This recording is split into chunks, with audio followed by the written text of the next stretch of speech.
समय का भेद और हमारी असावधानी कई बार हमें समस्या में डाल देती है और हमें पीड़ा पहुंचाती है। फिर हम कभी अपने मित्रों से, कभी अपने आप से, कभी ईश्वर से केवल एक ही प्रश्न पूछते हैं कि क्यों, मेरे साथ ही ऐसा क्यों हुआ? इस प्रश्न का उत्तर किसी के पास नहीं। ये प्रश्न एक चक्रव्यूह की तरह है और इससे निकलने का मार्ग भी एक प्रश्न से ही आता है। यदि ऐसी अनुभूति हो तो स्वयं से प्रश्न पूछिए कि अब मैं ऐसा क्या करूं कि उस पीड़ा का अंत हो जाए। यदि मार्ग में बाधा आए तो ये प्रश्न ना करें कि बाधा मेरे समक्ष ही क्यों आई, बल्कि ये देखिए कि उस बाधा से कई लोग आगे भी बढ़े हैं। आगे बढ़ने के लिए पांव से धरती को धकेलना पड़ता है।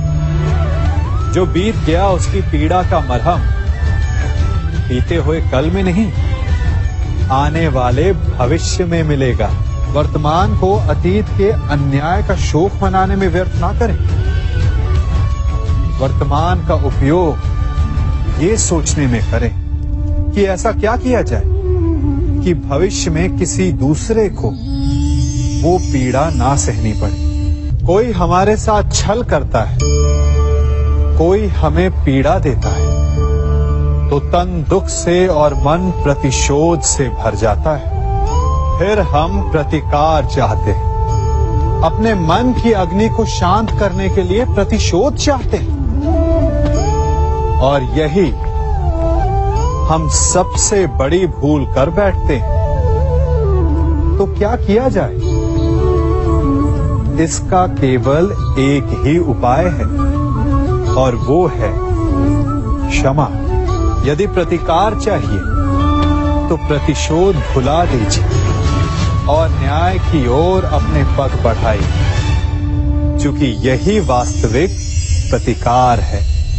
भूल अनजाने में होती है, परंतु दूसरी बार वही भूल करना मूर्खता होती है और बार बार वही भूल करना अपराध। यह अपराध इसलिए है क्योंकि हमारी आने वाली पीढ़ी बार बार की गई इस भूल को नीति मानकर उसका पालन करने लगती है और अगली आने वाली पीढ़ी उसे नियम बना लेती है। तो हुआ ना अपराध। जब हम चलते हैं तब अपने पद चिन्ह पीछे छोड़ आते हैं और हमारे पश्चात आने वाले उस पथ को सही पथ समझकर उस अनुचित मार्ग पर आगे बढ़ जाते हैं। तो क्या किया जाए? माना कि कुछ भूल को सुधारा नहीं जा सकता, परंतु उनके चिन्ह धुंधले अवश्य किए जा सकते हैं ताकि आने वाली पीढ़ी उसका पालन ना करे। और यही भूल को सुधारने का सबसे श्रेष्ठ मार्ग है। परिवर्तन संसार का नियम है, ये तो आप सबने सुना होगा। हम सब समय के साथ परिवर्तित होने का दंभ भरते हैं और आर्थिक रूप से संपन्न भी हो जाते हैं, परंतु क्या वास्तव में यही परिवर्तन है? नहीं।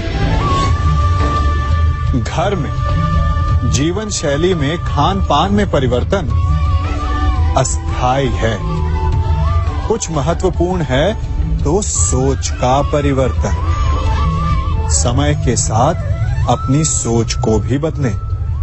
जिस प्रकार केवल वस्त्र बदल लेना स्नान नहीं माना जाता, उसी प्रकार दिखावे का परिवर्तन समाज को शुद्ध नहीं करता। शुद्धि के लिए आवश्यक है मन का परिवर्तन, क्योंकि जो गतिमान है वही मनुष्य है, जो स्थिर हो गया वो पाषाण है, और जो समय के साथ अपनी सोच ना बदले वो शमशान है, और शमशान अंत होता है। वृक्ष को काटने के लिए कुल्हाड़ी की लगभग 100 मार लगती है। हाँ, अंतिम प्रहार उसे अवश्य गिरा देता है। तो क्या पहला प्रहार निष्फल हो गया? नहीं, पहले प्रहार ने चिन्ह बनाए और दूसरे प्रहार ने उसे और गहरा कर दिया। और इसी प्रकार हर प्रहार उस वृक्ष के तने को इतना दुर्बल बना देता है कि अंतिम प्रहार वृक्ष को धराशायी कर जाए। इसलिए यदि आपका पहला प्रहार असफल हो जाए तो स्वयं को असफल मत समझो, प्रहार करते जाओ। अर्थात सफलता के लिए फल की कामना ना करें। हमें अपना कर्म करते रहना चाहिए। स्वर्ण को भी कुंदन बनने के लिए ताप सहना होता है। हीरे को भी चमक पाने के लिए सान पर स्वयं को घिसना पड़ता है। इसीलिए यदि सफलता की चमक चाहिए तो परिश्रम करना पड़ेगा और कठिनाइयों का ताप सहना होगा।